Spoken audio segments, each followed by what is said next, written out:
Welcome back to Space Camp. I am a host. Damn, I need to do that again, huh? Welcome back to Space Camp. I am your host, DJ Nate Skywalker, and my co-host. Man, what's going on? It's your boy Killa K. Cubie in the building. And we back, man, for episode 4, man. We done did 4 of these things 4 times in a row, man. Man, we gotta stay consistent, man. Yeah, they say consistency keeps the money coming in, goddamn. Yeah. We ain't seen no money from this shit yet. We need y'all to like and subscribe. Yeah. God damn it. It's gonna take I want you to do both, man. At least hit one of them.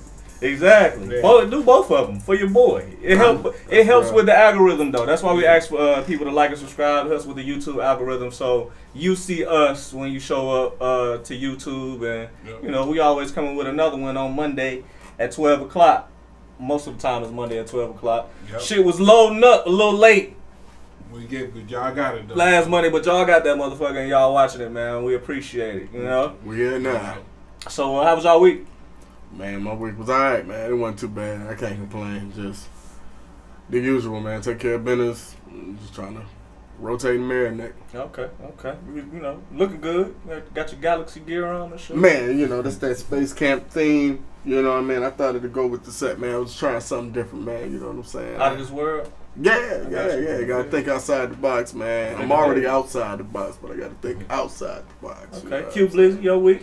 Man, shit, went back quick, but it was cool, man. Just really been chilling, man. Staying out the way. That's it? Yeah, it's really too much. It's been chilling, man. Staying out the way? It's getting cold in this motherfucker. Yeah, getting colder, so you know what I'm saying? It's hoodie season, it's sweat season. You got to be, comfortable season. So you probably see me in different colors of sweats. You see me out on the street, you go see me in different fucking colors of different... I see. Got your Halloween hat on and all that shit. Yeah, you know what I'm I saying? had to represent for one of my favorite villains. Yeah. You know what I'm saying? That nigga Michael Myers a motherfucker, man. Hey, You seen the last trailer? Yeah. I'm waiting on that shit. That shit dropped what? The 15th? Yeah. 15th of October. No, No, something like that. I think so. I think it's the 15th of October. Now, what's the name of this one? Halloween Kills. Yeah. Halloween Kills. They Okay, so that coming out was... with one more after that. Okay. Yeah, Okay. they coming out with this one. They coming out with another one. Hey, this motherfucker look rampant, nigga. I seen this nigga kill like 9 people in the trailer, nigga. So I know his death toll gonna be at least double that. Cause every movie his skill streak rises. Like we go back I love the original one, my favorite movie. Yeah. So you go back and watch that, he only killed like 3-4 people in that motherfucker. Yeah. You know what I'm saying? Then you watch I watched the first one and then I skipped back to the one that came out a few years ago. That's really a true sequel since they erased all the other ones. Yeah. That it made sense, But the one I seen went to the movies, seen that one that ties in. Then that's why I love movies that ties in with each other. With another movie. And Just like the Saw shit we used to watch back in the day. Like nigga. this one is perfect sequel to it. Okay. Well, we got a few things to talk to y'all about tonight, man. Our topic that we gonna cover, we have to wait till the end of the video for us to get towards this topic, though. You know what I'm saying? Because I know it's gonna get real heavy, and it's do men have the right to say no to sex from his woman? So we're gonna talk about that a little later. All right, just keep that on y'all minds, though. All right, because that's something that apparently is divisive in the men and women, within men and women having conversation and shit like that. And you don't really know until the shit come out. So we're gonna talk about that later. Where we're gonna start at, though, is giving prayers to Haiti for the multiple earthquakes that they had in the past month. Tsunamis.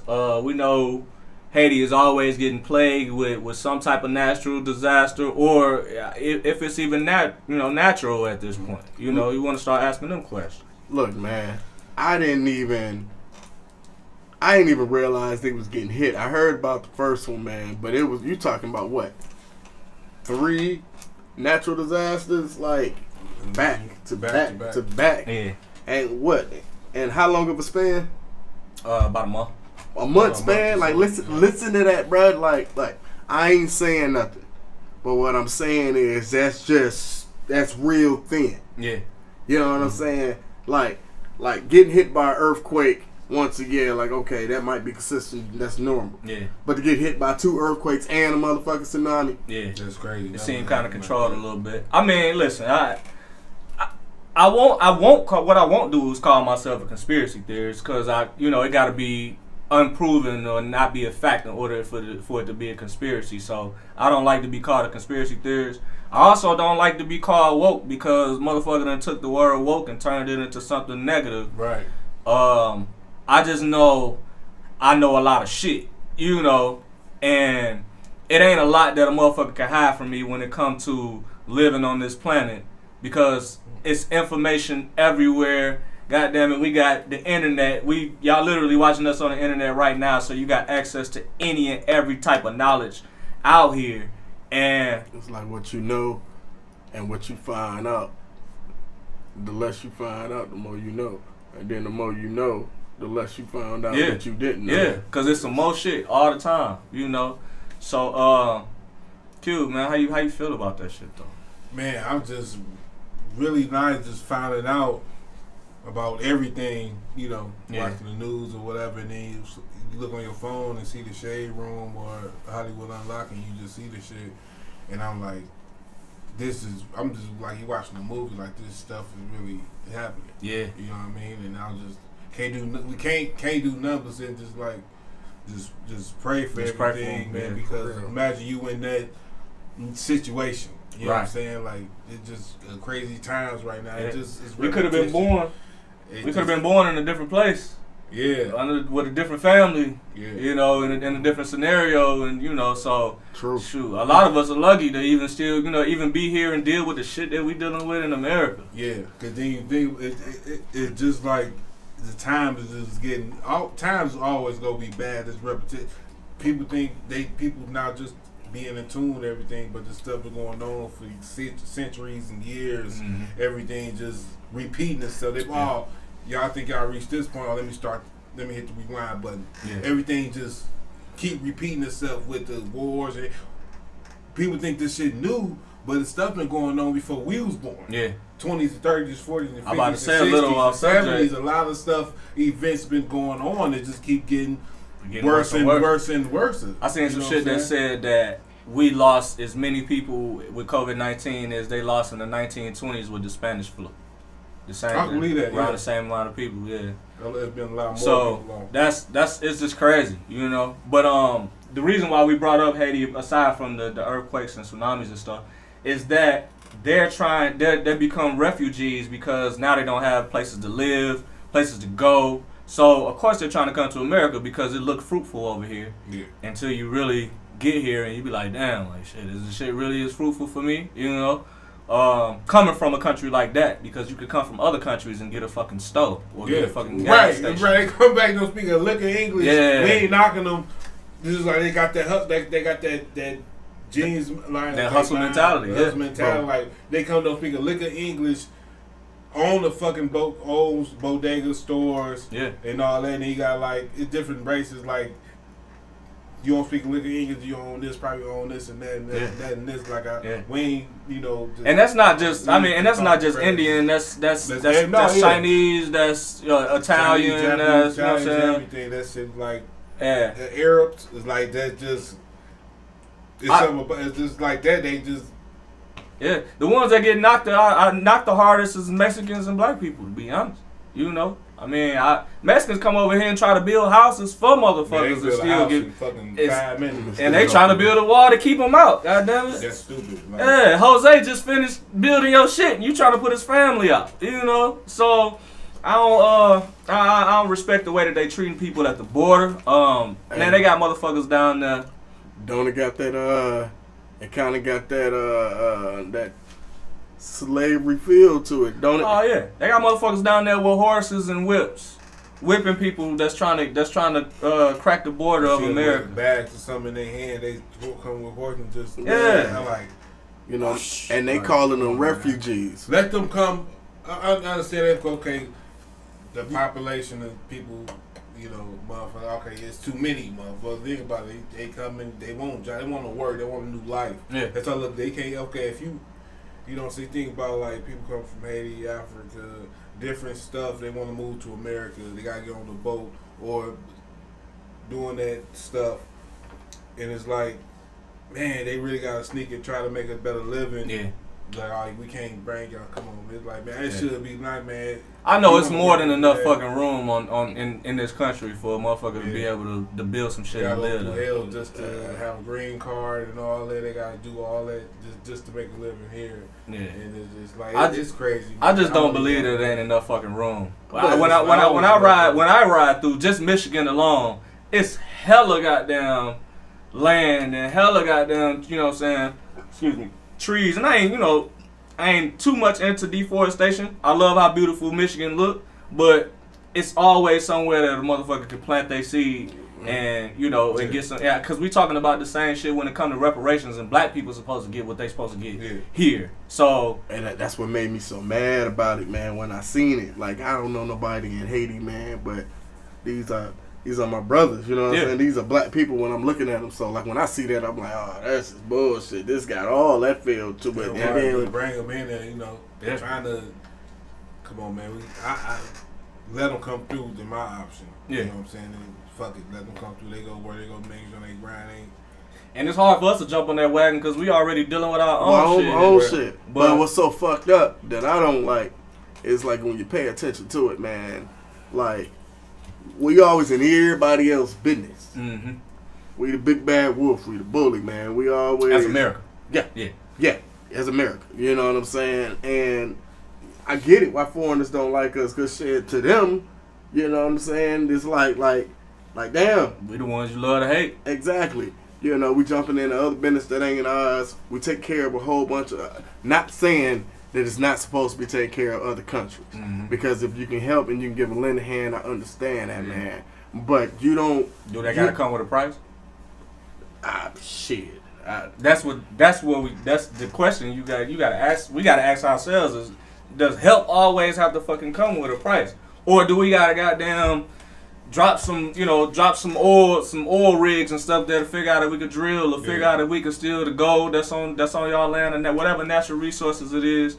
It's getting help from America don't really feel like help all the time. No, because if you can drop what Chris Rock say, you can give them a whole bunch of grain, drop 100-pound bags of grain. Mm-hmm. You know what I'm saying, to feed other countries, which is dope. Yeah. But what he say? But at the same time, like, jokers really need help right now. This is like one of those moments. Like, this ain't even no beef between, like, ain't no war. Ain't none of that where you just feel the need. You got to come over here and we got to separate this. No, these jokers help, man. Yeah. You know what I'm saying? Well, they can rebuild. It is the motherfucker. You know how hard it is to rebuild if you've been hit 3 motherfucking times. You ain't recovered from the first one. All right. So I don't know, bro. That's fucked up. So I don't want to stay there for too long, man. But we do just want to say, man, prayers to Haiti. And prayers to everybody that's being affected by even the different hurricanes and stuff that we've been having in the few. We know it's storm season right now, so and it's bad. Everybody getting hit. That's across the globe. I hate this season because I love like good, like we chilling at home, a good rainstorm, a good thunderstorm. You get that wind, you get that. Yeah. You just tell like, man, I love this shit. Then you hate it because all this stuff affecting, like from the earthquake, people living, White House getting flooded. People's stuff getting destroyed. It's crazy. It's a lot, man. It's a lot. It's a lot to live on this fucking planet, man. So, let's take it to a lighter note. Last week we was talking about Diddy Verzuz JD. We was hoping and wishing that shit was gonna happen and go down. We've got word that Diddy accepted the challenge from JD. Is that legit? I said that was Hot 97 reporting that. Oh, okay. So, well, yeah. I'm hoping that it's official. Of course, we broke down a lot of the tracks and the artists that JD worked with, that Diddy worked with. We know that these are two. They on the Mount Rushmore of producing in hip hop. As big as it gets. Mm-hmm. So, that's something that we might get to see. I don't think they have a date on it yet, but we're gonna keep y'all locked and in tune. To let y'all know when that shit is coming, because we waiting for it too. So that'll be hard. Who y'all got winning in that? Ooh, just out of curiosity, since we're talking about that's like me tossing the coin, and it just steady, it's just in the air. Yeah, that's like it's my option. That's it. You know what? I'm a fan of both. It depends on if I'm lit that day. Or if I'm on some R&B shit that day. Yeah. really, that's it. Like Depends what mood you in. Yeah, that's a mood joint right there. It's just like Babyface and Teddy Riley. That's some mood shit. You know what I'm saying? Babyface come with the slow bangers, and shit, Teddy Riley ass coming off the top. He gonna make you dance. So, one thing that's good about both of these producers is that they gonna make you dance, regardless whether you like R&B or hip hop. You gonna have to dance. But I think it's gonna be. Like I said, it's just gonna come down to who watching it, like, and who's scoring it on That's true. in the comments. And your preference. Yeah, do you want to hear some gangster shit, or do you want some shit to make you dance? Like JD ain't got a lot of gangster shit. P Diddy do. Excuse me. But it's just you're gonna get a lot of great music from those two artists. It's gonna be 40 bangers. You gotta know that. Because I just ready for him to play that. We old heads, so I just want to see Brat come out and play that. Gonna give it. Oh yeah. Like they come out do that. Like I know that shit go. I know I'm talking. I bring that shit up. That's like when I hear that shit, I'm like, oh shit. But then with Diddy, he played like I want to say like. Oh, it's Biggie too easy, so All About the Benjamins? Yeah, I say all More Money, More Problem. God damn. You know what I'm saying? Diddy. That shit was a banger to me. I don't think he gonna play that, but that was a banger to me. Hey, what was that one? Let's ride this out. I put guys outside your house. We the hottest in the South. Bad boy. Dipset. Go ahead. Get your little sweat. What the fuck? No drama. That's that A-Boy MJG. Yeah. Hey, I was listening to them earlier, nigga. Look, so I got up, cause when I get up, listen, it's always a motherfucking concert in the bathroom when I go in that bitch. Like fuck it, I'm turning on some shit. So it started out with Luther Vandross, right? That's why I was saying the house is not a home, really, right? So I played after that Superstar came on.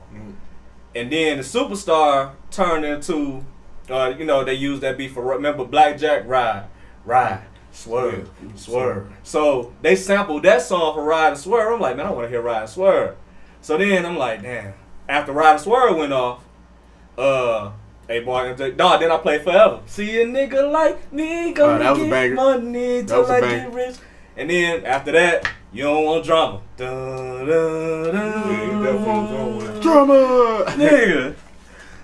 Bouncing around the house like shit. By that time I'm dressed and shit. But it's just that music puts you in the mood, man. Especially, and we don't talk enough about Memphis music. Because that Blackjack came out of Memphis, you know what I'm saying? And Project Pat. That's on that song. Yeah. A-Boy MJG out of Memphis.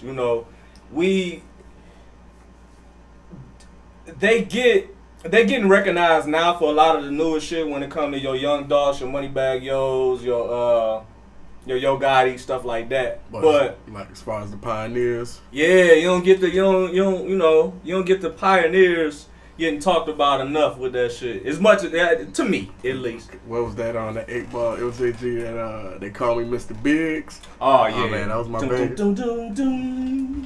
But yeah, so we were speaking about verses, man, and it's a few more people that want to do a versus, and it's Dru Hill, man.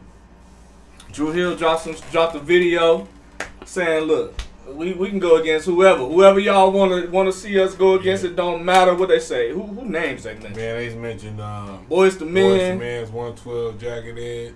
Mint Condition. Jodeci. They ain't say Mint Condition. Okay. I want to see Tony and Mint Condition go together. That'll be hard. Now that'll be hard. I want to see that. Oh yeah, that's a perfect verse. You see me swing. Yeah. Hey, listen. That'll be a dope one. I play that song at weddings today, nigga. Hey, to this day, nigga. So hard. Motherfuckers hype. Yeah. Well, so Dru Hill, of course, if you don't know, I don't want to say they broke up. Did they break up, or they just had? I mean, from me, because they had when I first found out they broke up, like back in the day, reality shows, they had like Keith would have one called Platinum House. Yeah. When they was on there, and then Woody broke up with them on the live on the radio, like I'm done. Yeah. That's word. Cisco, nigga, you over to whoop his ass in the fucking. You do this shit right now? And they was with him. All of them together told on the interview. Woody was like, I just want to let you guys know, this is it for me. You know what I'm saying? So he pulled like his own line, but so he pulled a flash for the 500. Yeah. But that shit ain't never. He wanted to. He should have known to play his role. Like you, the background singer. You always been the background. You know what I'm saying? Say yo, we in a group. You the lead singer. I'm not gonna complain about man why he get fucked at. Well, I'm getting good money. Right. I'm the background singer. My ass off. Fuck that. You can have the fame. I'm getting the hoes. Everything. I'm straight. You know what I'm saying? But they added. I know they group was always broken up, but that one time they had like Teddy Riley's brother was in the group. Yeah. And then he left, they had somebody else. And then now they got the two homies from Flair. Man, I forgot their names, man. Is it Black and Smokey? Smokey, yeah. Yeah, but you know, Flair was a good successful group back in the day. You know, they had like one album, but you know what I'm saying, with Static Major, R&B. You know what I'm saying? But they formed together. Cisco got them. It was like, you know, then after that it was good, you know what I'm saying? Maybe they do a burger, they play some Cheers to You or something like that. Right. That was cold. It came in my head soon. Yeah, like they play, we play, let's fuck them up. Tim, you did the beat, this your verses, so you gotta clear it. Let's play this shit. That's true. You know what I'm saying? They could do. So now they got Jazz back, because they had all broke up. Yeah. And then it was just Woody and Cisco never left. No, not Woody, but Nokia and Cisco, all because that's their brand. They own it. They own their master. They own that shit. Okay, that's dope. I ain't know that shit. Yeah, well, when Cisco was on, I'm gonna let you feel. When Cisco was on Wild and Out, you know, MDC was going at it, and then I own my own master. Like I don't know if he owned it. Yeah, he owned his master for Solo and Dru Hill. That's what's up. So that's what's up. He good. Yeah. All them dudes. Like that nigga good off Thong Song alone. Yeah, well, man. Hey, look, think about it, bro. Like every like holiday season, like. Because I know my sister, she had that album back in the day. You know what I'm saying? Dead and like Hot Unleash Boys. the Dragon? Yeah, Unleash the Dragon. She had like Hot Boys and all that shit, right? So yeah. she played all. You remember like, do I have to grab you back in your neck? Like that sister. Oh, yeah. What I'm saying is, it's like every holiday season or something. Like I throw Lil Wayne Lights Out, but I throw that album in the rotation because that shit was hard. You gotta play it, yeah. It take you back to being around your family. It take you back in the year 2000 when you play. When I play certain shit, it take me back to where I was at, what I was doing, like on some motherfucking freaky, like memory type shit, like photographic memory. Yeah. That's why I have. You know what I'm saying? So yeah. Okay. Put you back in the mix. Yeah. So Dru Hill trying to figure out who they're gonna go against, man. We gonna, of course, again, we gonna let y'all know whoever, you know, comes to the spotlight. Of course, we want to see Jodeci get together and do something with somebody. You know what I mean? Hey, but look, I feel like they got different songs, but I feel like they the same group. I feel like Dru Hill is nothing but a younger version or just a spin-off of Jodeci. Yeah. Even the way it's set up with the two brothers, the little bitty one, the heavyset bald head one, they both matched up. You got the other two niggas, man. One of them was supporting, over here. The other I look at them mirrors to each other, but all of them like. I'm glad they ain't the same, but it's like but they Cisco and KC. Ooh, yeah. That's what I'm saying, but they kind of are though, as far as like they pitch for pitch versus like Jazz and JoJo. They kind of the same. That's what I'm saying. So I wanted to ask y'all a question. Do y'all think that when a great either steps down or stops making music, whatever the case, that somebody's supposed to fill that void of what they was doing? Yeah, and they did that. That's what you asked. That's exactly what they did. The fuck they did. Yep. So, take like. But we ain't gone yet, and that's why he. Nah, you gotta go on and roll. You know what I'm saying? Yeah. Y'all on a different path. Y'all doing different shit. My thing is, it's a lane for it was a lane for your Genuine, but who's supposed to be after Genuine? You know what I'm saying? Like somebody after him. And like low key, you can kind of sound exactly like that nigga if you want to, you know, and still make the kind of music you want to make because we missing genuine that type particular voice. sound. That particular, you know. Because he had that like that like, lane. We off like we like from back in the day, it was artists that didn't sound like the next one. That's why I think about the year, like, you know what I'm saying, we throwing this shit, but the year is 1996, man. Yeah. A whole bunch of music, like we young, old, but we know a lot of music that came out. Yeah. Like Blackstreet, Another Level, Genuine, The Bachelor, motherfucker, like, who else came out in 96? Like, who else, like, hard besides them came out in 96? You mean that it was their debut album? It or was they their just... debut album, but at that time, it was a different. It wasn't the same sound of music. It was different. Yeah. Everybody sound different from each other. David Hollister was popping up around that. David Hollister was popping up. David Hollister, like bitches. What's not name? just not Donnell Jones. Not just sticking on that year, but just different art like Donnell Jones, The Case, Aaliyah. You know what I'm saying? Like Aaliyah's whole sound changed when she got with Timberland, Missy and them. Yeah. So, who you say? That's Jussie Powell. Jussie Powell. Yeah. I ain't listen. I don't know his whole album. Man, I think that was like 99. I found out that was like 99. I thought it was like 96 or some shit. I thought like 98. It was like 99. He was like a Rome type motherfucker, like not like a one hit wonder. But he had a couple. He had a couple hits with girls. Was like I think about Jussie Powell.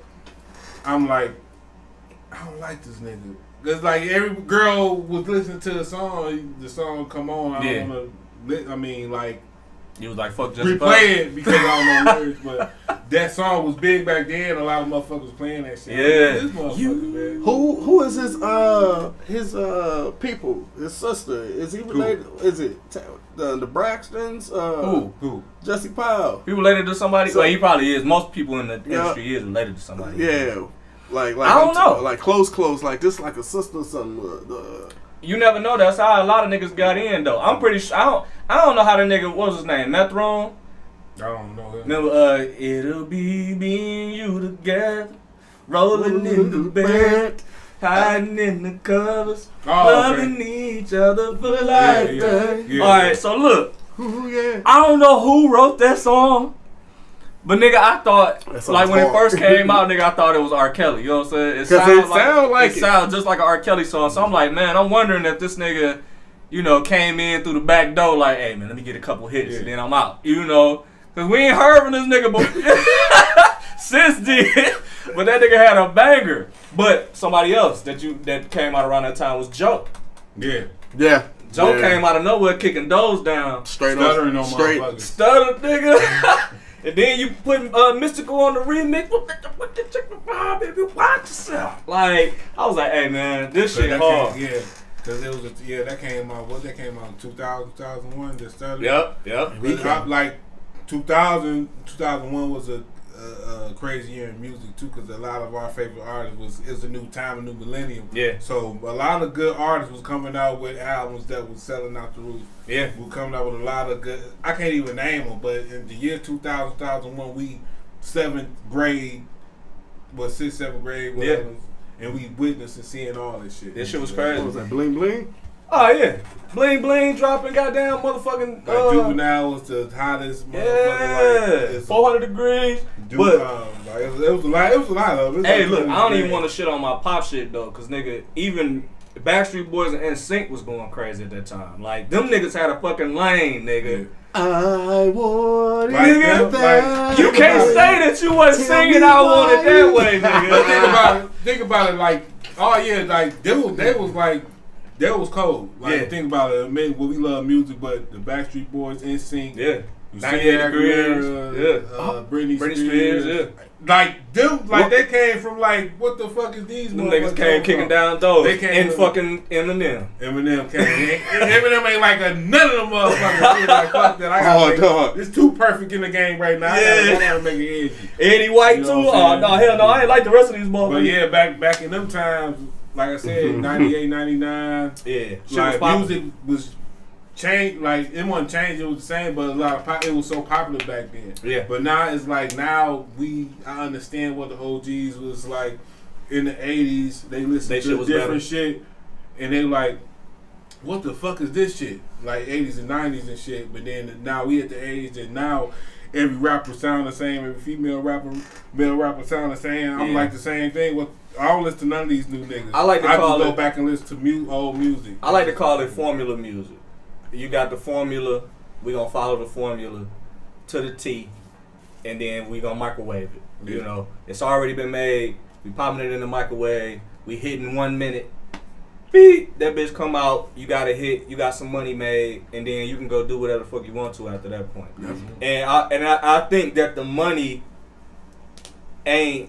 is killing the motivation for a lot of these new artists. A lot of them just wanna, they just wanna be rich and famous. It ain't about the love of doing music for real. It's just another hustle. They want their money. Like when it was life for a lot of motherfuckers, it was like I don't want to do nothing else but make music all day, you know. So I mean, the game's still the same though. And the game's still the same, but motherfuckers done changed the settings. It's rigged. Yeah, they changed the settings. Yeah, that's hard. That's hard. I like that. The game, that's hard. Before we change it up, I want to say this: like, the game is rigged, man. In my option, because like you see a lot of different rappers ain't even like, you know, a lot of motherfuckers. I ain't getting no Illuminati type shit, but a lot of motherfuckers so not like talking about I ain't talking about that demonic type shit. I'm talking about you contract. Okay, then we finna give you a few $100,000 up front, but at the end of the day, nigga, we own your music. Yeah.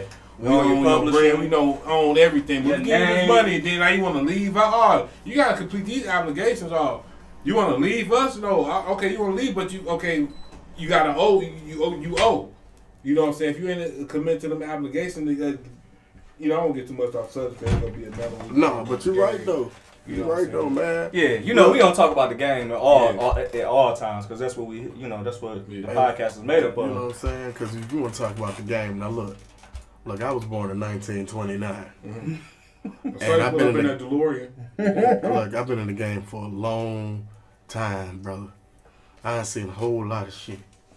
I done seen things, man, and more things, man, than a little bit, man, than some. The game don't change. Like Cuz said, the rules have got set. That boy over there knocked the fuck out. It looks like Carl Winslow. Ready to go home and talk shit to Laura. Nah, my bad, man. We got our dog in the building with us, man. Our boy J.E., man. J.E. in the back, man. Shout out to J.E. I had to throw a pillow at his ass. He over there knocked out. Slobbing. I looked over there. That joker was drifting off in memory. Killa tried to offer him the bottle and everything. But he didn't see it. Down goes Frazier. But one more about Verzuz. We gonna move on, man. This Lil Wayne. Recently, Birdman just did an interview. Of course, we know. Well, a lot of y'all don't fucking know, but that's true. But Young Turk, AKA, Turk from the Hot Boys. Cowboy Turk. Hey, he been cutting up, man. Back in the day, this nigga gets on podcast or get interviewed by a motherfucker we don't speak of, and pretty much it broke down the whole Cash Money baby, aka Birdman kissing nigga shit, So his explanations was far fetched, we was like, yeah, dog, I don't know, we ain't taking those answers. So he don't speak for us. Exactly, because you just got to go see what the nigga said. Go look up that shit. Look up Hot Boy Turk interview, and you can find out what this nigga said about niggas kissing each other and shit in the rap game. Shit was crazy.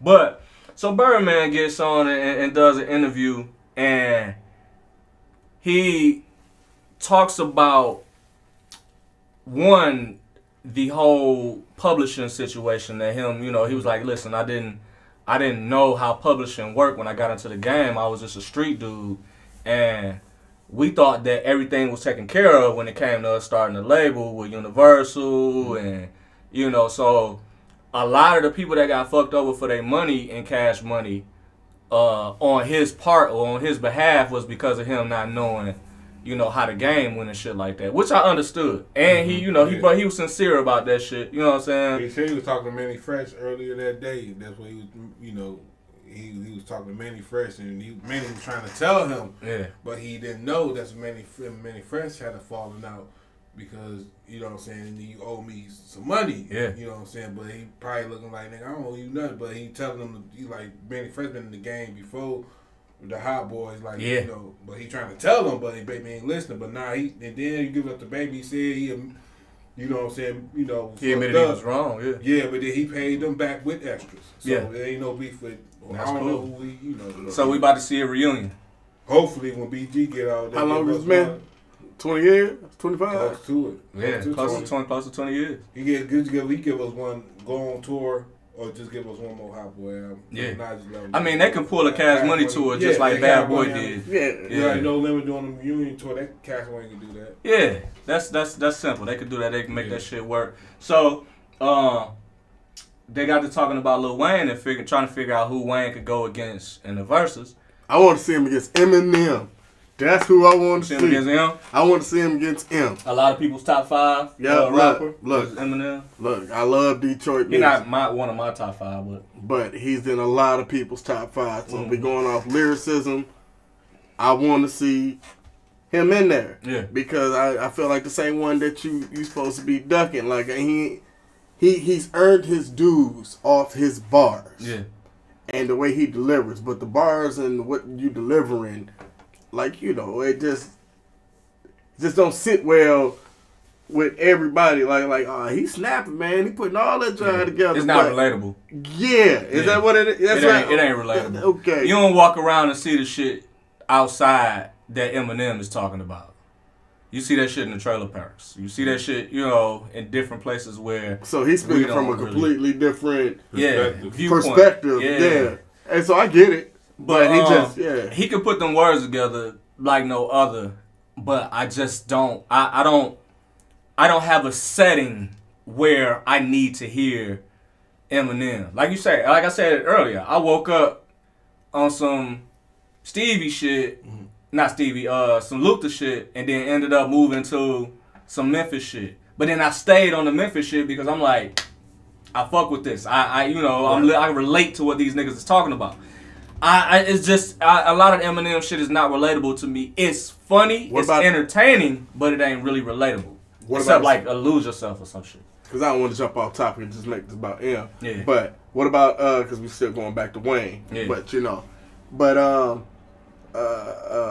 what about his features?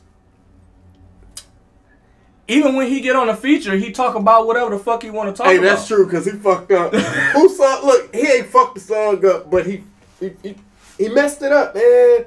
Because they was talking about like some real pain and trials and tribulations, and he got on there with a diss track. He was like, this just happened a couple years ago. I can't think of whose song it was. You right? Mary J. Blige and Fat Joe. Yeah.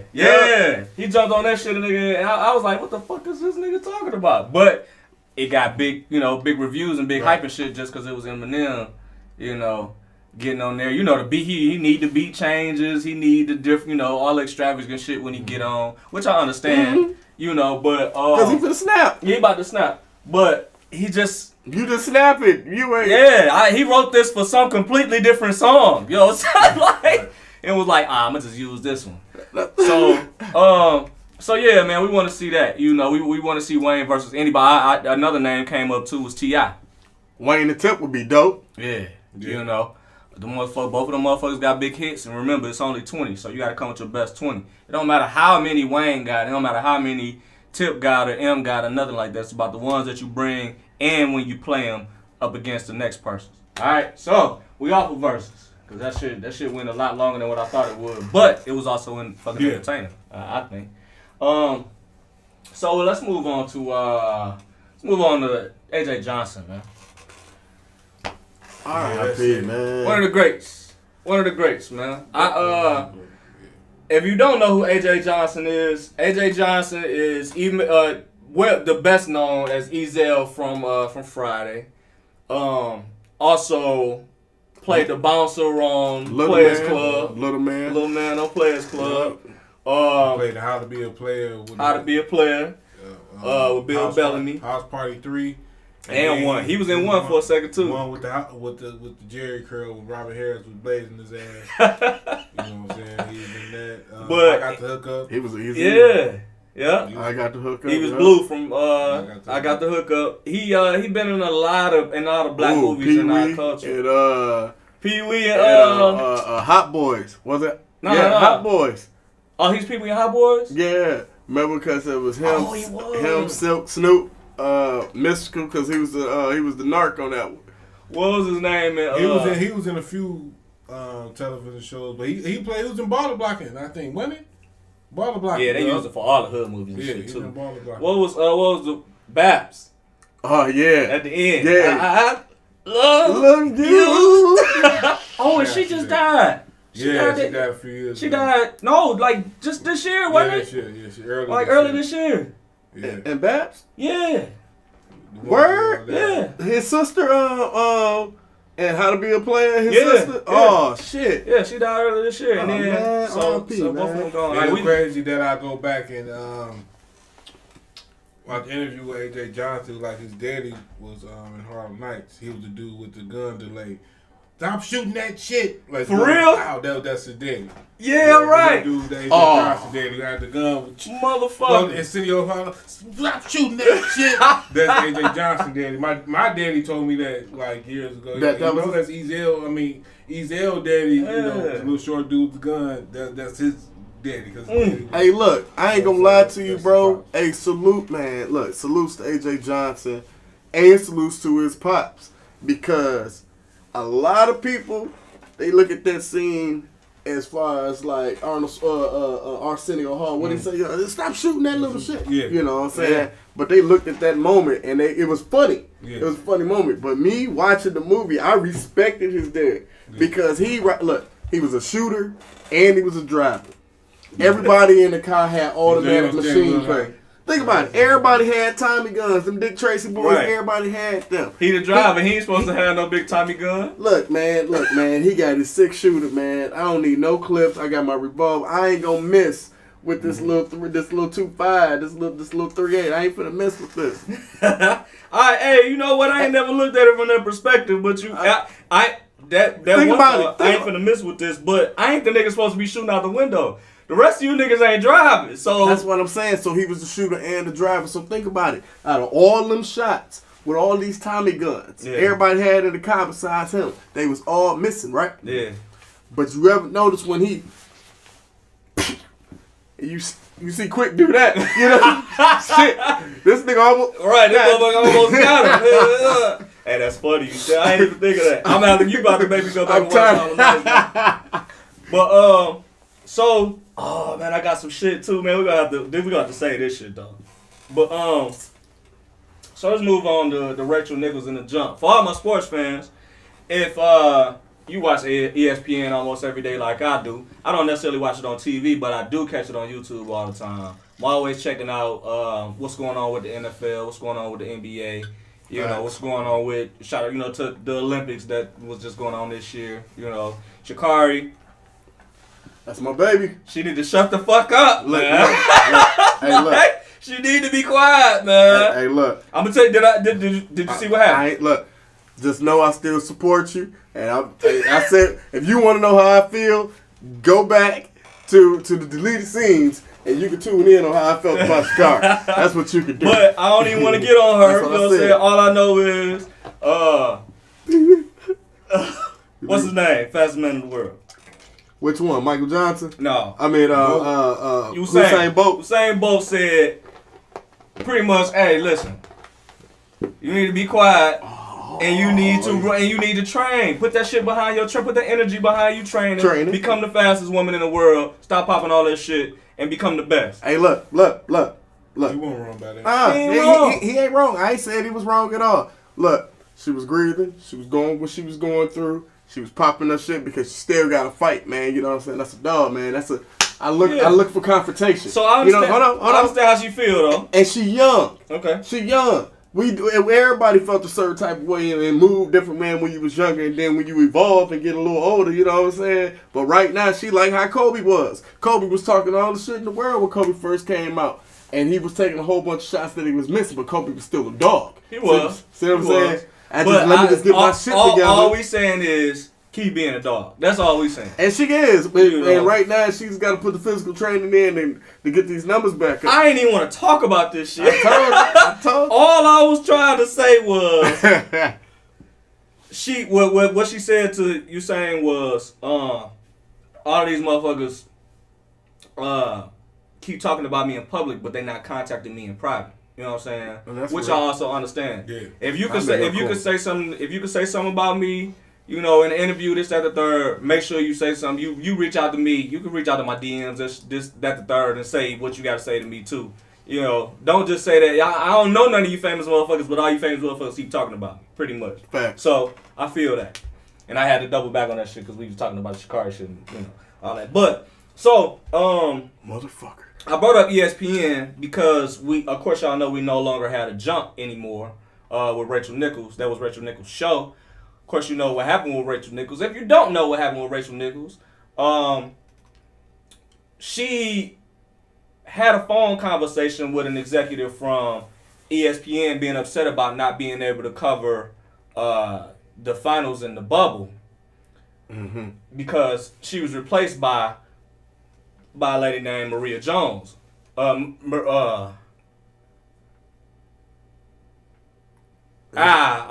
Okay. Her name is Maria. Her first name is Maria, but I'm gonna have to check and see what her last name is. But her first name is Maria.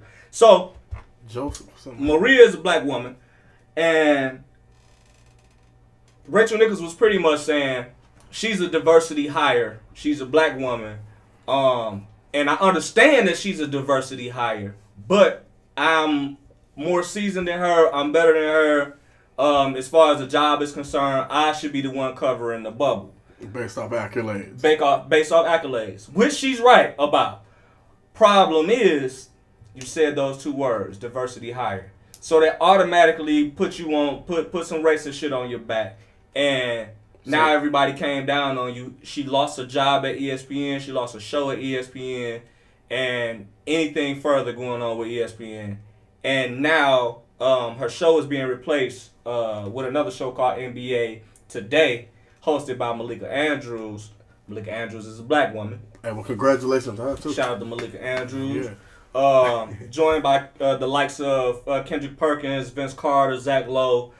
Pretty much a lot of the ones that was on the jump. All right, so we see ESPN making some major moves and stuff. You know, also we seen that Max is no longer on First Take.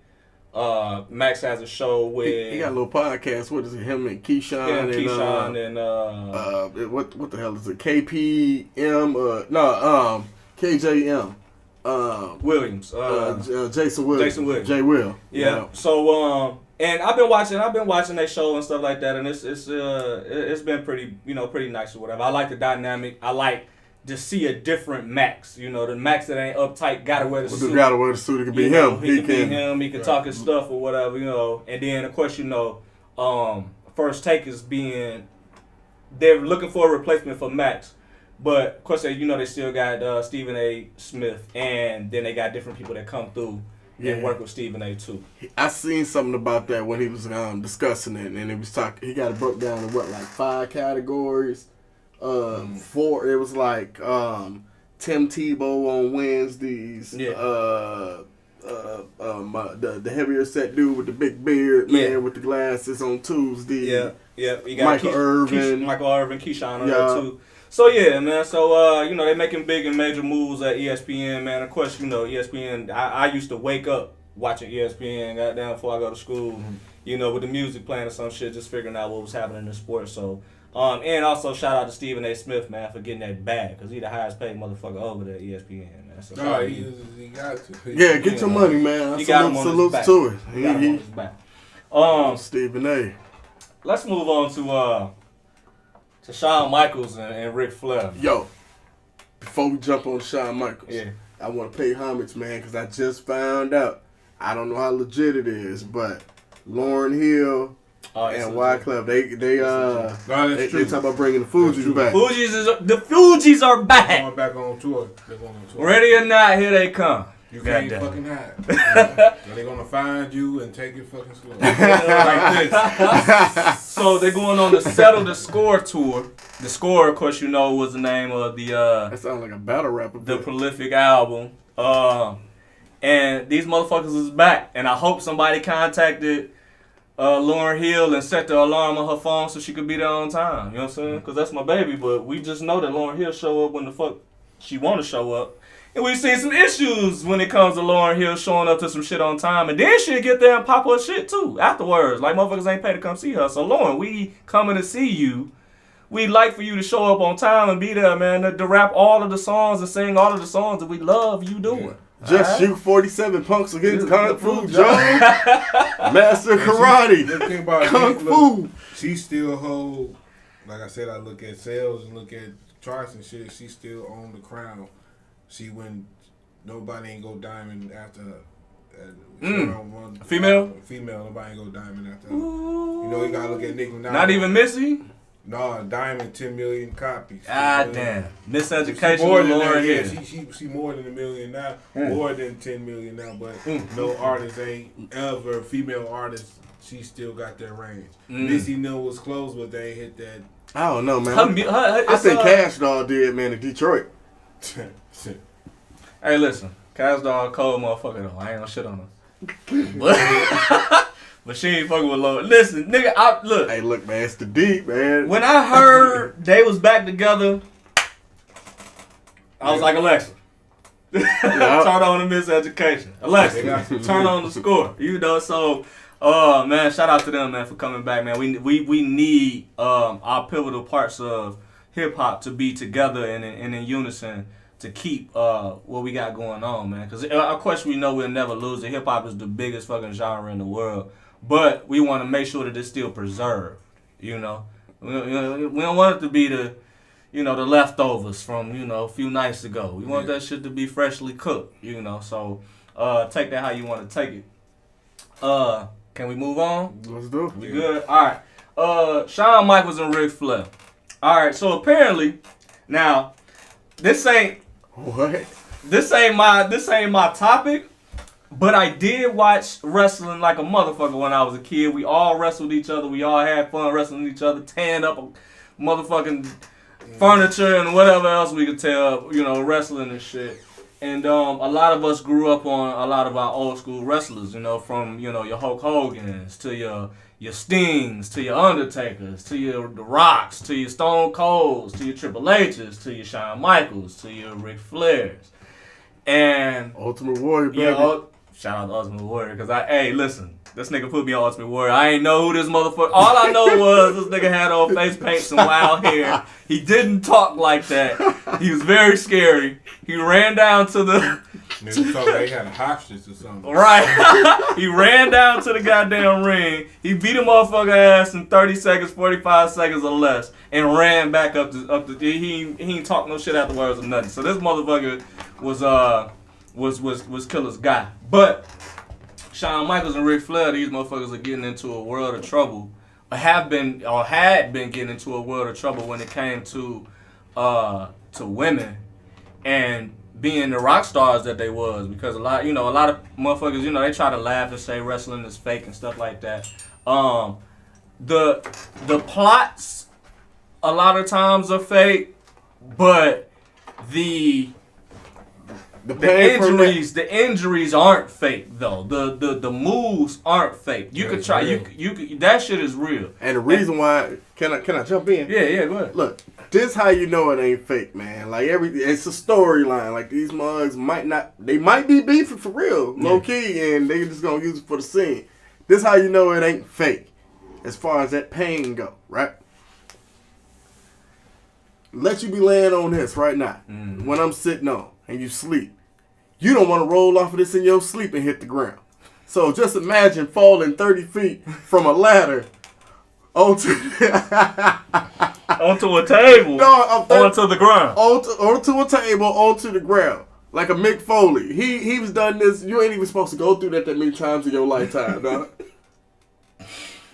Just get dismantled across the head. I went to the chiropractor today. Doctor said I had a backiotomy. Dog, Nah, look. So he asked me all these questions, right? About my childhood and shit that I went through in my childhood, right? I ain't get to the shit that you did, but he asked me about a lot of shit, concussions, all that. Did you play sports? This, that, the third. You know what I'm saying? So I'm telling him, but then I start feeling like I'm getting a third degree about how I treated my body. You know, he like, damn, you did what? Okay. Well, what else did you do? And I'm like, hey man, look, you know, can we just get to my back, man? You know what I'm saying? I'm like, man, I had multiple concussions. Then I started thinking about it, started feeling bad. Like, damn, I ain't really take care of my body like that. So for this motherfucker to break down what type of shit that wrestlers go through, I'm a regular nigga. You know what I'm saying? Like, I ain't no super wrestler ass nigga. So these motherfuckers done went through all type of shit. That's what I'm saying, on bro. Everyday basis. They do steroids. Look, man, that ain't no real fucking sport, man. You know what I'm saying? This ain't the Olympics, man. And then you got to be all swole up. Man, you need some. Look, I just say you need something. If you gonna get body slammed on some concrete, or some cardboard, or pavement, or through a rail, 30 times out the week. Right. Come on, man. You gonna need something. They ain't got no 401k plan, do they? I'm pretty sure. They got some type of health plan, but they better have something. If a nigga like me got Meridian or Blue Cross Blue Shield, they better have something, nigga. PPO. But something, nigga. Blue Cross Blue Shield, baby. But so let's get to the stories, man. Cube, can you tell us what the fuck Ric Flair did? They said he was on a plane, had the robe, had his little fancy robe, and then was butt naked running back and forth on the plane. And one of the flight attendants was like dancing with them, showing his stuff was doing the helicopter. That's the lady was like, oh my God, he started doing the helicopter. He talking about touching it and shit like that. You know what I'm saying? He was wilding out. But then he made a comment not on the show, but he like, man, he just said he apologized. He was fucked up at that time. Then, what show was this? It was on Dark Side of the Ring. Dark Side of the Ring. Okay. Yeah, but he wasn't actually on there. It was like a comment from one of his manager publishers, whoever get his side. Okay. But he under some fire for that shit. Yeah. So back then, nobody really ain't here because like they couldn't complain to the company because he was like the golden goose.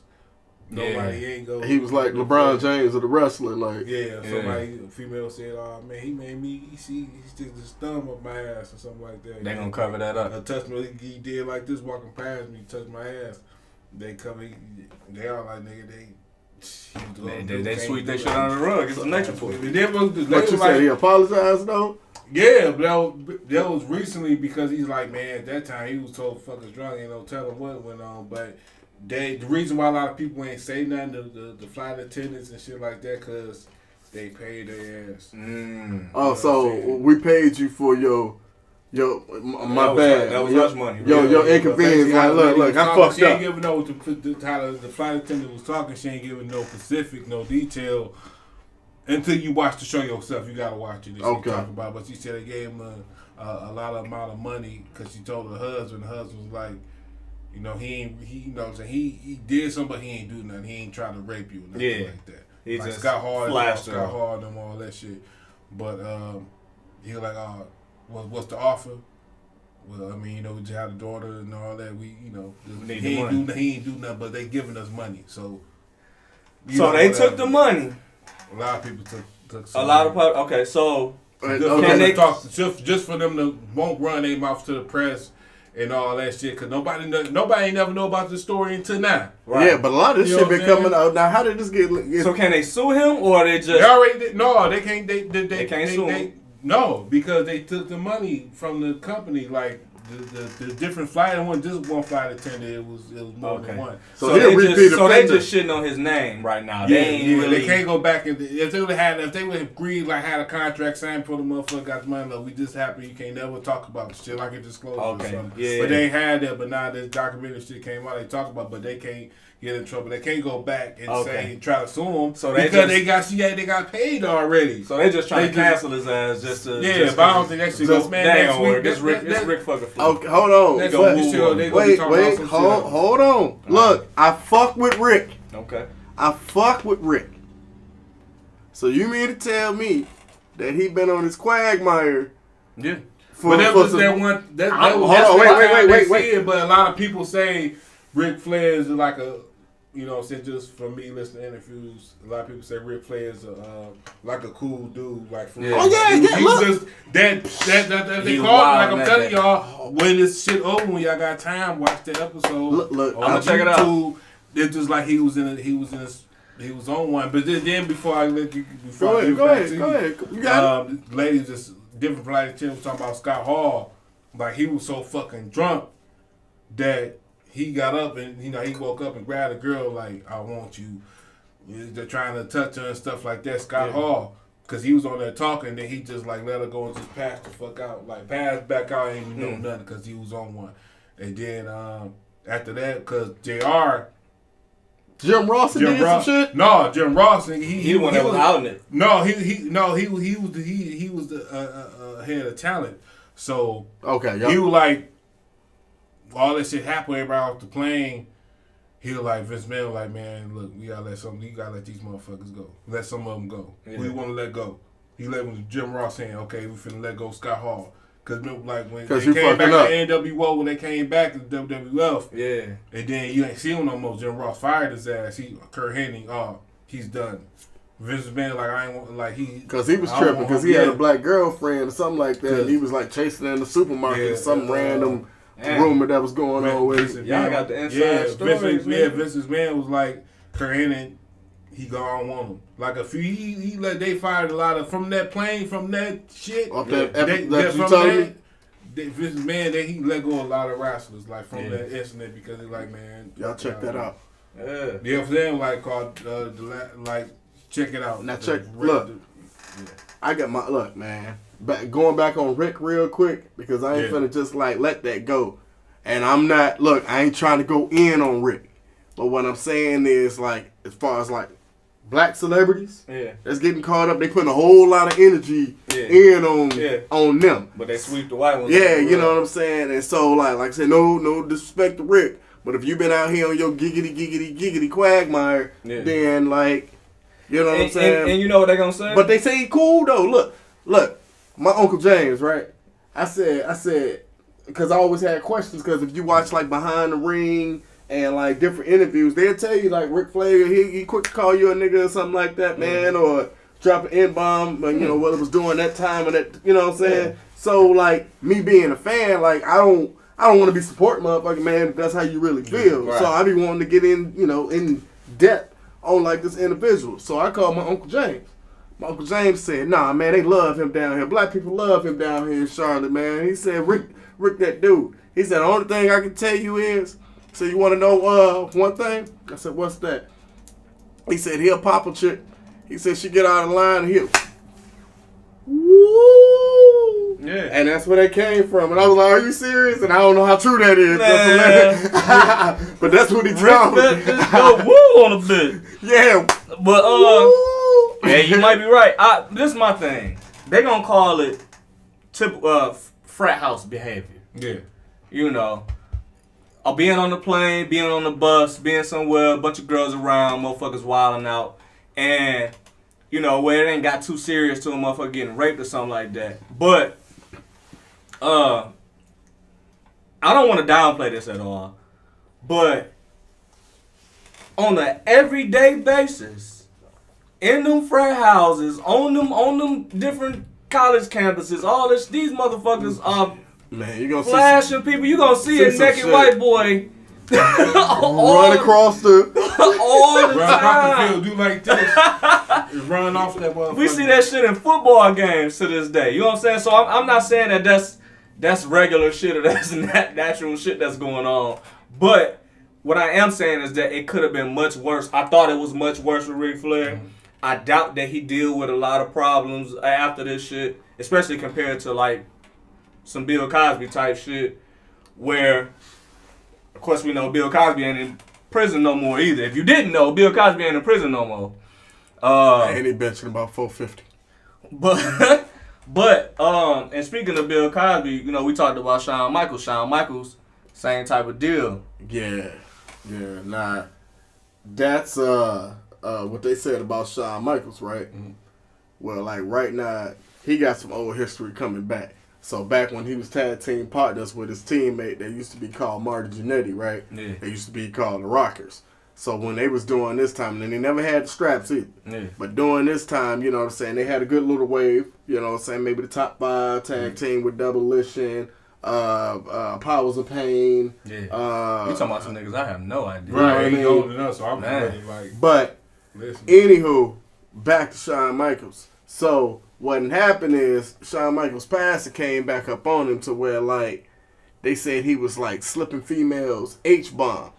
And H-bomb, I guess, is Halcyon or something like that. Mm-hmm. And it basically like a joke could be you slip them, you drug them with it, and within 30 minutes to an hour, they out of there, kind of like on some Bill Cosby shit. Like a Quaalude. I don't even want to call it Bill Cosby shit because that nigga ain't locked up no more. Yeah, that's true. A Quaalude.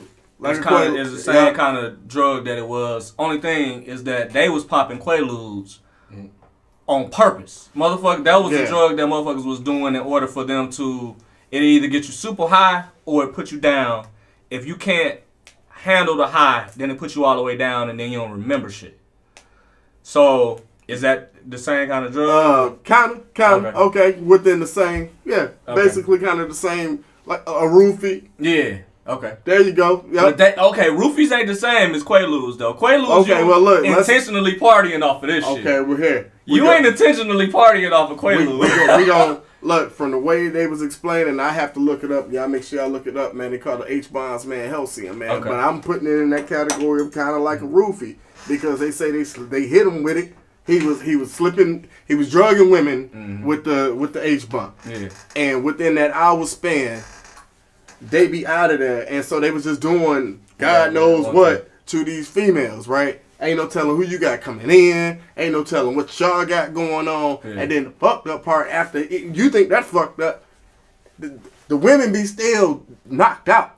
And then they toss them outside the hotel room, just ass naked, just wow, just out there. So and this was before they had any kind of fame, because you named a whole bunch of motherfuckers that I don't know. You know what I'm saying? So they was all they had fame. They was they just now getting some like early 93, 90 about 93, 94. So they had a when they came out, you knew who they was. Okay. But that still ain't no excuse for that shit. It ain't. But what I'm saying is maybe it was so early that they feel like they wasn't getting the type of women that they wanted to get because, you know what I'm saying? So they like, we want to be rock stars, whatever, but these are chicks that we get. The only way we can get them to, we're gonna submit is drug them, you know. But what I'm saying is, look, and I'm not condoning that, but what I'm saying is like, God damn, like, you just throw them outside, like to the woods, like just here, fuck out of here, like, come on, bro. Wow. Like that's a different. You know what I'm saying? That's like, that ain't even a level of pimpness. That's more of a, like, you're trash. Yeah. You know what I'm saying? Type of feel, and that's fucked up. Yeah. That ain't, they gonna get on his ass. Yeah, they are. And his name ain't came up yet, but I'm pretty sure Shawn Michaels' name will be coming up, within the shit, especially with the whole WWEF, all that shit going down. So. And I fuck with Shawn, though, man. I fuck with him, though. But, like, I ain't know that shit was going on. Yeah, but it don't surprise me when it come to wrestling. Listen, a lot of shit don't surprise me when it come to wrestling. When you got a nigga named what's your guy? Oh, my boy, New Jack. When you got a nigga named New Jack. I don't want to spend a lot of time on this shit, but all I'm gonna say is, man, go check out Dark Side of the Ring. Dark Side of the Ring. Check out the Dark Side of the Ring and New Jack, man. Check out what this motherfucker was doing on some ECW and that motherfucker was crazy for real. All right, so god damn. Yeah, bro. You got like 3. All right, Ben Simmons. This shit gonna be real quick, cause I'm gonna say this. I'm gonna lay this shit out here like this. Ben Simmons didn't recently say anything, but about a month ago he said, and when I say recent, I mean within a few days. Mm-hmm. But it's been covered within a few days. This motherfucker said that he no longer wants to play for Philly. He not showing up for training camp. We know that the NBA season is getting ready to start within another month now. Mm-hmm. So he want to be traded to another team, but if he don't, he played real bad in the playoffs last year towards the end. That performance, he ain't show up. Yeah, they crucified him because of that. So now the Sixers don't have any trade value to get for him because everybody's seen how he played. So now it's a battle between him not wanting to play for them no more because, come on, man. We know Philadelphia, man, that's a hard place to play in. I don't care if it's football, baseball, goddamn basketball, whatever. Like, they got super hardcore fans when it comes to their teams. The motherfuckers don't even win all the time, but they just got hardcore-ass fans. And they saw this motherfucker give up on a layup that he could have made at the basket. All right, we understand you don't want to shoot the ball from the three. You don't want to shoot the ball from mid-range, but you right there, you could have made the lay. You could have dunked that bitch. Anything, you motherfuckers could have won the game. Like, they was close enough to be able to beat Atlanta and let Atlanta come in and beat them. And Atlanta went on a motherfucking tear. So, now you got Ben Simmons in the situation to where he don't want to play, and they don't have any trade value for him because he don't want to play. And we kind of seen this situation happen last year with James Harden with Houston. Only thing is, James Harden got fat, but the motherfucker came on purpose, but the motherfucker came in and still played. Still gave you 20 points a game. Still did what he had to do in order for him to get traded. So, my question to y'all is, y'all in that situation, you got, what do you got, $90 million on the table? Who, Ben? Yeah. That's a lot. If not more, because I think, I want to say it's like 3 or 4 years still on the contract. You know what I'm saying? Mm-hmm. So now you got to get assets to get rid of all of that money that you owe him, and then bring in somebody else that's good enough to fill his spot. Yeah. If y'all go through what he just went through this past playoffs and until now, what's the moves that you make? Man, look, if somebody is like, do you play or do you sit? If you don't have if nobody ain't gonna pick his ass up, he don't have no choice but to play. But like I said, it only takes that. Okay, when you get that, only take that one spark to make everybody believe. All he have to do is show up, play a good ass game that he, shooting and playing, and they gonna forget about what happened last year. But we seen this much. We seen this. This nigga could put up 30 points a game if he want to. You know how good he is on 2K. We don't know what he probably was nervous as fuck because that playoff shit is a different atmosphere, man. Yeah, playoff finals, whatever. That shit. Because it ain't just about. He probably just got nervous in the motherfucker and it just lost focus and just like. So if he got nervous, do you take that shit to another team? Let's say you go get traded to a contender. Let's say you get traded to Portland. Portland gonna be back in the playoffs again. They'll be fighting for a playoff spot at least. Yeah. What happens when you get to the playoffs and what? Are you gonna get nervous again? You gonna give him 10 points a game? You gotta if he don't get traded, they don't let him go. He gotta redeem himself. Like he have to play like a game so good that they forgot about what the fuck happened. Yeah. Because they're quick a forget good about team, but they ain't never. It's been years since they hit that. They always been so close to making it there, but some always happen like this Ben Simmons situation. But like I said, I hate that they rebuilt that shit only for it to fall back down. Like they spent 5-6 years in the rebuilding stage. Yeah, but now like it's hopefully if he like I said, man, all he need in my options, my opinion, man, all he needs is like one game that make them forget about this shit. He gotta go like, score good, play good, stacks up on there. All he need is one good game to be like, oh, he's back. Yeah. Damn, it's back. You know what I'm saying? And it's all good. Okay. What you got, Killa? Man, look, all he gotta do is just work on his craft, dog. Just keep working on your game. You already a problem. The only thing they really, we we criticize you about, it's not really being able to have a consistent jumper. You know what I'm saying? You scared to shoot, but you still been dominant. The reason why we speak of you is because you do everything else fairly damn well. You know what I'm saying? And an awesome defensive player at that too. Exactly, you know what I'm saying? You got another builder? But the thing with him, he kind of like trying to do the force of the trade. You know what I'm saying? I get it. But like how you said, like, okay, what happens if you run into that same situation or the same scenario where you're feeling down out the league? You know what I'm saying? Yeah. So like, with that being said, like if it worked, then cool. You know what I'm saying? Because you're trying to do it on James Harden. But see, James is just a little He's a scoring machine. Yeah, he's a scoring machine. You know what I'm saying? And I don't give a damn how many defensive rebounds you get. Yeah. It come down to them points, man. You got to score. And it's like the move he doing right now, do they even got to pay him? Because no, they don't have to pay him. Because technically you still on the contract, and you break a contract by not playing. So, like, we can really get on your ass. Yeah, no, they don't have to pay him. If he don't play, he don't get paid. You get paid per game. Man, that boy Silver going to get on his ass because it's going to... Oh, that's next. Yeah, that's next. But I ain't gonna say he gonna get on his ass, but because Adam Silver kind of cool. I like him. Shouts to David Stern. He gonna change a rule to where something gonna, you know what I'm saying, something gonna shake. If you don't play 10 games and you healthy, you got to get out the league. Something they gonna change something like that. $2 million fine.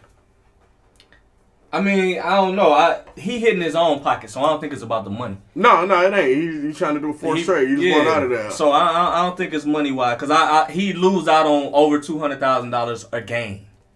You know what I'm saying? But once again, though, like how you said, if you go to another team and all this, like, what's gonna change now? And it's gonna go back to what I said in the beginning. You just gotta keep working on your craft. Yeah. I think they need to put that nigga at power forward. I think you can put him at small forward. Hell, he damn near can play 1 through 4. You know what I'm saying? I'll put him at the 4 to keep him inside the paint. That way when he get the ball, you ain't gotta worry about shooting. Yeah, he already in the block. You know what I'm saying? So, you right. That's what I would do. So we come to our last joint, man, because we know we've been running it up on the time, but we had a lot of shit to talk about, man. And I hope it was entertaining to y'all. Oh, sure. Last thing we're gonna bring is our question, and again, is: do men have the right to say no to sex from their women?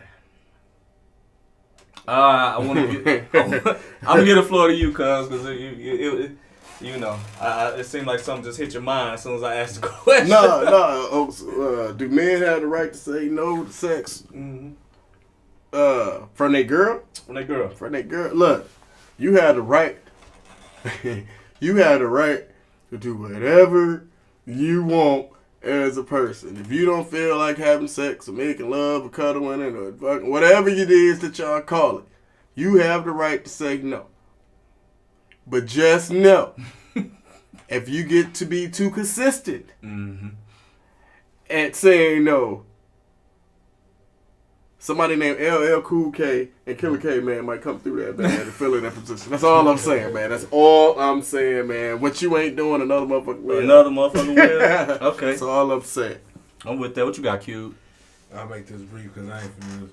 I had like last time. I had the interrogation light on me. You did? No, I was joking. Why I was joking? Okay. You know, wife so curious. What y'all was talking about? So what was that? Like that, man. Just me giving my opinion. You know what I'm saying? That was it. But anyway, I feel like, I mean, if a dude, like, you know, as we get tired from working and shit, if you ain't in the mood, you just tired, your body shut down, your partner have to understand that, and there ain't nothing against them. You know what I'm saying? It's just like your body is shut down. It's like you tired. Basically, if you don't have no energy, that's when you will turn. That's the only time you can turn it down. Yeah, that's it. That's my. All right. Yeah. So listen, I need to recuperate. I've seen this question asked a bunch of times on social media, and I've seen some women get on niggas' asses like, "Oh hell no, he can't tell me no. He always on me." When I don't want to give it up, you know what I'm saying? I'm like, I mean, look, man. Y'all, you know, all right, first of all, y'all already get a week out of the month. Yeah. Well, we can't get down unless you do get to it. Is some people that's a fetish for them. They lay that towel down. They lay a towel down, they still get in there, do their thing. You know what I'm saying? I don't have anything to say about that in particular, but I do have something to say about this. So, y'all already got a month. I don't know. Everybody got a different sexual appetite. Some people want to have it more than others. Some people is 7 times a week. type person. Some people, may get it in 3 or 4 days a week. This, that, and third. So I feel like when you in a relationship with somebody,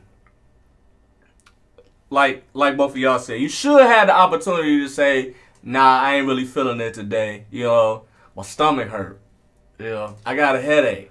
We done seen this so many times in movies with women, I got a headache, get off me, I got gas. All type of stuff. Besides, the menstrual cycle. Mm-hmm. To where it be like, I can't get nowhere. Alright, Then it happened again. Alright, I can't. And then it happened again. Alright. Repeat offender. You're a repeat offender. Repeat offender. If you don't get an ass up, and I don't listen, and when I say the ass or the penis, if you don't give it up enough times, just know somebody else got that energy to slide in there and take that spot. You gotta be your person's porn star. You just have to be. That's a part of you being in a relationship.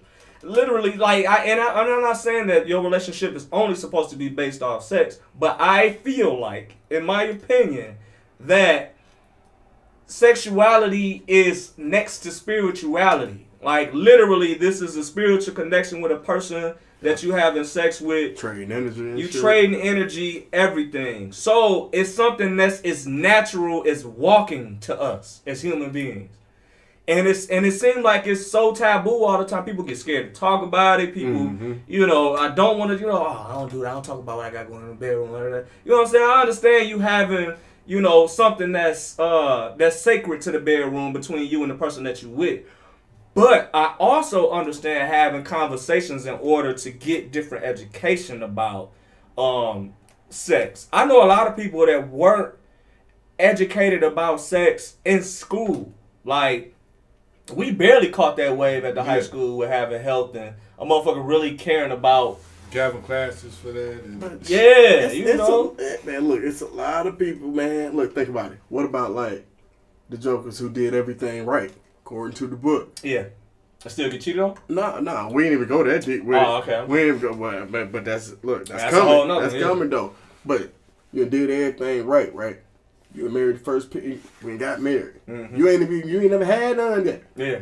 Cause you going based off of this. Yeah. So you ain't got no practice, no whoop whoop whoop, and you just assume that she do whoop whoop whoop. Yeah. And bow. You married the first piece. Yeah. Your sexual experience and knowledge you gonna give me is only based off one woman. Yeah. You know what I'm saying? And then me and you was cut from a different cloth, different lane, same path. Yeah. You know what I'm saying? At the end, it's all about women, but you know what I'm saying? So then, but you had added a twist on it. Yeah. Because this man, what you just say? He said, but what if you get cheated on? Yeah. Now, why would you get cheated on? Because lack of experience? Yeah. Because your sexual energy, it ain't there. You ain't no freak. Yeah. You know what I'm saying? You got missionary, then you got dog style. That's it. That's all I got, baby. You know what I'm saying? you look, but then then she ran into a joke, man, that ready to pick her up. Yeah. Or you ran into a joke that's doing backflips off the ceiling. You know what I'm saying? Ric Flair. Yeah. Strong arming. You know what I'm saying? No pun intended. Yeah, hell no. That was a CTE line. You know what I'm saying? That was if y'all used to watch CTE. I mean, listen to CTE and all them niggas. But we had to bring this up because women that watch this, when y'all see this shit, because y'all gonna see this shit on Monday, goddammit. We recording it on Wednesday, before the Monday. So, I know motherfuckers gonna be like, oh, hell no, this nigga better not tell me no as many times I gotta give up the ass when he tell me to do it. Like, listen. You don't have to give up the ass when he tell you to do it. I suggest you do. If you are in a physical and a mental, possible state. But then it depends on your relationship too. Now that I will say. Yeah, I suggest you do because, and I don't want to say, and I'm not finna come on here and say no shit like men are more prone to cheating than women are because I think it's 50-50. Oh yeah. I just honestly do. Certified side. And the only reason I say that is because women are getting more primal when it comes to sex than what it used to be back in the day. Back in the day, abso-fucking-lutely niggas cheated more. You know what I'm saying? Because it was just your family situation was set up different. Your relationship situation was set up different. You know, you didn't want to seem like a hussy or a hoe or the thot, slut, right. Whatever. You know what I'm saying? So you was like, hey, I ain't giving to a whole bunch of niggas. But even them certain women found one person that they'll go cheat with. All right. I'm going to throw this out here, man, and then we're going to end on this note and we're going to bring this shit back. But this is a well-known motherfucking fact, and I need y'all to feel yourselves on this shit, ladies. Because the reason why we on this goddamn earth is for us to reproduce with y'all and keep repopulating this earth, okay? So, now we got different contraceptives. You get to make a decision on whether you want to have a baby or whether you want to have sex with people, this, that, the third. It's moved to a whole new deal now.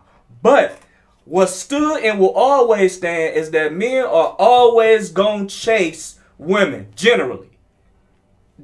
We know we got, our LGBTQ. And if they ain't chasing women, then they chasing the idea of something they chasing the idea. Even gay men love to be. Why you think gay men love to be around women? Every man love women. So, when it comes down to it, that's what we here for. So I'm not making any justification on men trying to go chase as many women as they could possibly chase. All I'm saying is we wired like that. So if y'all wondering why a nigga always trying to figure out he always in your inbox, he always in your DM, it's a nigga, it's an old nigga on your post under all of your pictures talking about, you know what I'm saying, looking sexy, my queen. You know what I'm saying? On some lame shit. It's always somebody corny in there. Corny in the bitch. It don't matter. He don't care about how corny he is. He just know that he's trying to get to the deal. And the deal is that ass. Alright? Maybe if I keep opening these doors, somebody gonna give me that ass. So he literally, you know what I'm saying? So I'm not saying that to put y'all on a mental pedestal for y'all to feel like y'all can treat dudes however y'all want to treat dudes. What I'm saying is we fucking love y'all. No matter how crazy it seemed like it looked or how many times niggas might cheat or lie or none of that shit. He's wired to just get as many women as he could possibly get until he gets one that he kind of feels is perfect in his mind. And a lot of times that shit don't make no fucking sense because there's no such thing as a perfect person. But he's trying to create the perfect woman in his mind. If you could try to ask him what type of woman that he likes and try to be the perfect woman that he likes and he still move on or still cheat, then that's on him. That's on him losing a good person. But if you like, shit, I only got what I got for that nigga, and if he ain't got this and he ain't doing that, like, you keep talking shit to these niggas gonna keep moving along and keep treating your ass like shit because you're not trying to give up anything. You want everything, but not trying to give any of you, except some ass. And that is not enough. Well, you heard it. Shit. That is not enough. So, it's been Space Camp, man. Again, I'm your host, man, DJ Skywalker, man. My co-host, Killa K. My other co-host, Cubie. Man, make sure you like and subscribe, man. We going to be here every Monday at 12 p.m. Hopefully at 12 p.m. We going to make sure that shit is up. Sometimes it's just hard for that shit to load. We got a long-ass fucking episode going on right now, so it's gonna take a little longer to load. Just know that shit gonna be here on Monday. Yeah. So check for us on Monday, like and subscribe. It's gonna help with the algorithm. We appreciate y'all rocking with us, man. We're gonna keep this shit going, man. It's still season 1 and it's episode 4. This is what I do.